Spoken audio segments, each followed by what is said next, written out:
እኔና ያብስራ እህትና ወንድም አይደለንም።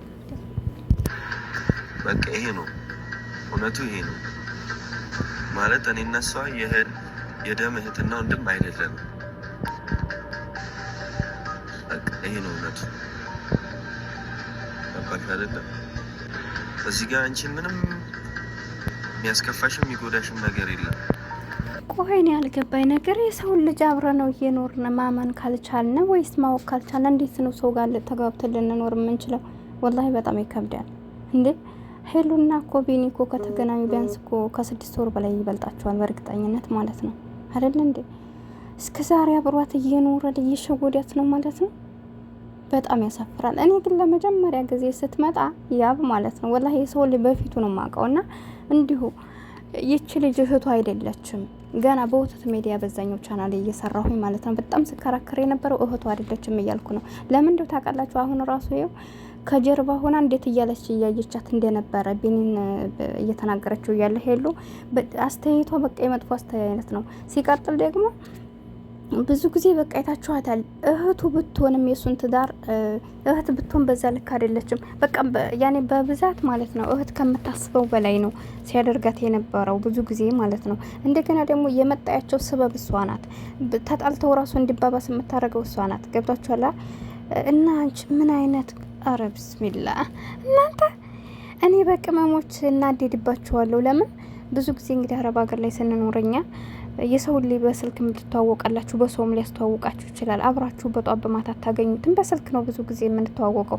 ከዛም በኋላ እንግዲህ ላለው ነገር ብራቸውን ሲበሉ፣ ራሳቸውን አሳልፈው ሲሰጡ፣ ህይወታቸው ሲበላሽ፣ ብዙ ነገር ሲሆን ለምንድን ነው ከሰው አይማሩም ወይ ብዬ እኔ ሰው በቃ እንናገራለን፣ እናደድባቸዋል። ነገር ግን እነዚህ ሰው አብረው እየኖሩ በጧት በማታ ህይወቷን አሳልፈው እየተሰጣጡ አስቡ እንግዲህ ምን አይነት ጉር ነው? አረ ብስሚላ። አሰላሙ አለይኩም ወራህመቱላሂ ወበረካቱ። ውድና የተከበራችሁ ቻናል ቤተሰቦች እንዴት ናችሁ? ደህና ናችሁ ወይ? እኔ ያለሁ አልሐምዱሊላህ። በመጀመሪያ ሌላችሁ የምፈልገው ውዶችዬ ከእንደዚህ አይነት አስመሳይ ሰዎች ኑሮው እንዳልኖሩ ከሚያደርጉ ሰዎች ህይወታችንንም አይምሮአችንንም ገንዘባችንንም ጊዜያችንንም ከሚያባክኑ ሰዎች አላህ ይጠብቃችሁ። የእውነት ነው የምነግራችሁ። ምን አይነት ጊዜ ላይ ነው የደረስ ነው እንዴ? ቢያንስ ለሰው ልጅ እኮ የሰው ልጅ መጥቀም ባንችል ማስደሰት ባንችል እኮ መጉዳት እኮ የለብንም እንዴ? ለምን ያን ሰው ለኛ ጥሩ ነገር እየተመኘልን አብሮን እየሆነ ለምን መሸወድ ያስፈለገ? ቢያንስ ያን ሰው እኮ በኸይር መንገድ እኮ ብንጠይቀው ለኛ ማገዝ ይችላል። ያን ሰው የእውነት የምትወዱት ከሆነ አትዋሹት። እውነቴን ነው የምነግራችሁ። ቢኒ እንግዲህ ሲመጣ ያለፈ ታሪኩ ከሆነች ያብ መናገር እኮ ይችላል። እንዴት እህትና ወንድም ነን ብለው ከአንድ ቤት እየኖሩ እንዴት ልብ ያስገድላት? ራሱ እኮ ሰው ሴትና ሴት እኮ በወንድ እንደሚጣሉ እያየን ነው አይደል እንዴ? እንዴት ነው ሊሆን የማይችል? እንዴት በቃ እንዴት ሊሆን ይችላል? እህቴና ብሎ እንዴት ያስተዋውቃታል?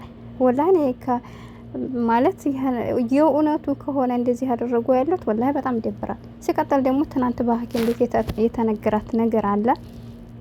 ለራሱ አሁን ችግር ውስጥ ናት። በሽታዋን ማዳመጫዋ ሰዓት ነው። እንዴት እንደዚህ ምን አይነት ልጅ ነው? ወላሂ እኔ ምን ብዬ እንደምናገር አላውቅም። ግን እኔ በእሷ ቦታ በሆነ መወሰን ያለብኝ ምንድን ነው? እናንተስ ቢደርስባችሁ እስኪ በዚህ ደረጃ ማለት ይህን ነገር ስትሰሙት ምን ተሰማችሁ? በጣም እኔ የተለየ ነገር ነው ደግሞ አየሁት አሁን ላይ። ከሁሉም ዩቲዩበሮች ደግሞ የተለየ ነገር የተሰራው አሁን ላይ ነው ማለት ነው። ለምንድን ነው እንደነገርኳችሁ ምንም ያክል ሰው ሊዋሻችሁ ይችላል። ግን አብሮ ሰው ሚስቱ ያኔ አስተግፍሩላህ ሲማራ ባላ ምን አይነት ጉር ነው? እኔ በእውነት ማመን ነው ያቃተኝ። እና ልጅቷ ከመጀመሪያ ጀምራ ታስታውቃለች። ሄሉ ራሱን አቅታባታል። የነቃይባትም ነገር ለምንድን ነው ብዙ ጊዜ አንቺ የምትመጪው ጻብ በተፈጠረ ቁጥር ነው ወይም ደግሞ ጻብ ነው የምትጀምሪው ብላለች። እኔ ነግሬያቸዋለሁ ከትናንት ወዲያም እኮ ይህ ስበብ ነው እንጂ ሲጀመር ቢኒ የእውነቱን ከቤተሰቦች ወስዶ ሄሉ ሊያስተዋውቃት እንዳልሆነ እኔ ጠንቅቄ ያውቃለሁ። ምክንያቱም አሁን በምን እንንገራት ተብለው ተማክረው ነው ይሄን ነገር ያመጡት። ምክንያቱም አሁን ከመሬት ተነስቶ ይህን ሊነግርበት የቻለው ምንም ነገር የለም። አያችሁ አይደለም? ስለዚህ አሁን ቤተሰብ ጋር ላስተዋውቅሽ ስላት ቤተሰብ ጋር ከሄደ ቤተሰብ እህቱ እኮ አለ ስትላቸው ቤተሰብ ደግሞ ያልወለዷቸው ልጆች ይነግሯታል ብሎ ስላሰቡ ይችን ኬዝ ተጠቅመው ነው። እርግጠኛ ነኝ እንጂ የእውነት ይሄን ያክል ከደበቃት እሱ የእውነት ሄሉን ቤተሰብ ሊያስተዋውቅ ፈልጎ እንዳልሆነ ማመን አይከብደንም። ገብቷችኋል አይደለ? እንደዚህ አይነት ቢሆን እንዲሁ ትንሽ እንደተጓዙ ራሱ የያብን እውነት ማውጣት ነበረበት። መጀመሪያ የተገናኙበት ነገር ፍቅር እንኳን ካልሆነ እህቴ ብሎ አንጥቶ ከማስተዋወቅ ካላስ ያለፈ ታሪኩ ነው። ሲጀመር ማምጣት አስፈላጊ አልነበረም። በዛ ላይ አብረው እየኖሩ እና ሌላሂ በእውነት በጣም ይከብዳል። ይህ ልጅ እስከ ወላሂ ነው የምነግራቸው። አሁን ባለፈው በፍቅር ጊዜ ስተውትሽ ይቅር ገብቷቸዋል አይደል? እኔ ምንም አልገባኝም። አንድ ቤት የሚኖሩበት ምክንያት እሱ ከሄሉ ጋር እያሳለፈ ሄሉ ጋር ብዙ ነገር እያሰበ ይህን ያክል አምነው ይህን ያክል አብረው እየተጓዘች ለሱ ብዙ ነገር እየሆነች እንዴት በዛ ልክ ያብጋ አንድ ቤት እየኖረ ምን አይነት ነው? አረ ወላሂ ይሄ በጣም ከባድ ነው። እኔ እንጃ ወላሂ እኔ ለመናገር ራሱ ይደብራል። በነገራችን ላይ እኛ ብዙዎቹ እዚህ ጋር እያመጡ የሚሰሩት ነገር በግማሽ ውሸት ይሆናል፣ በግማሽ እኔን ምንም አይገባኝም። እና እኛ ራሱ ወንጀል እየገባ ነው። አሁን እንኳን ወላሂ ዩቱበሮችን መከታተል አስፈላጊ ነው ብዬ አልመኝም። እና በጣም ነው የሚያስጠላው። እንዴት የሰው ልጅ እናንተ እንኳን ያገሩን ሰው እንኳን ያገር ሰው ሆነን አንድ ሀገር እየኖርና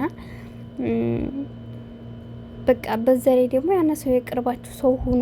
እንዴት እናንተ እኮ የሰው ልጅ ብዙ ጊዜ ሰዎች በስህተት ሰዎችን ይተዋወቃሉ። የመጀመሪያው ተዋወቃቸው ኖርማሊ በስራም ሊሆን ይችላል። እንዲያጋጣሚም ልትተዋወቁት ትችሉና የምትደብቁት ነገር ይኖራችኋል። ልጅ ኑሯችሁ ልጅ ልትደብቁ ትችላላችሁ። መደበቅ ፈልጋችሁ ሳይሆን ከመጀመሪያው ተዋወቃችሁ በቃ።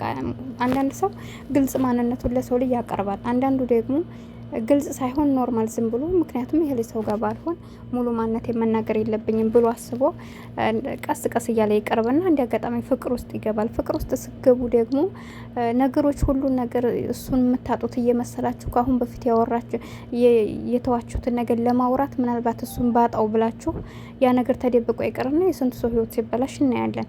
ያ ማለት እንግዲህ እንዳልኳችሁ ከአሁን በፊት ፍቅረኛ ኑሯችሁ ያን የለንም ብላችሁ ዋሽታችሁ ከሆነ አግብታችሁ ፈታችሁ ከሆነ እንዲሁ እነዚህ በቃ እናንተ ጋር ግንኙነት የሌለው ነገር እነሱ ራሱ ተዋሹ ያለፈ ታሪክ የሚባሉት ማለት ነው።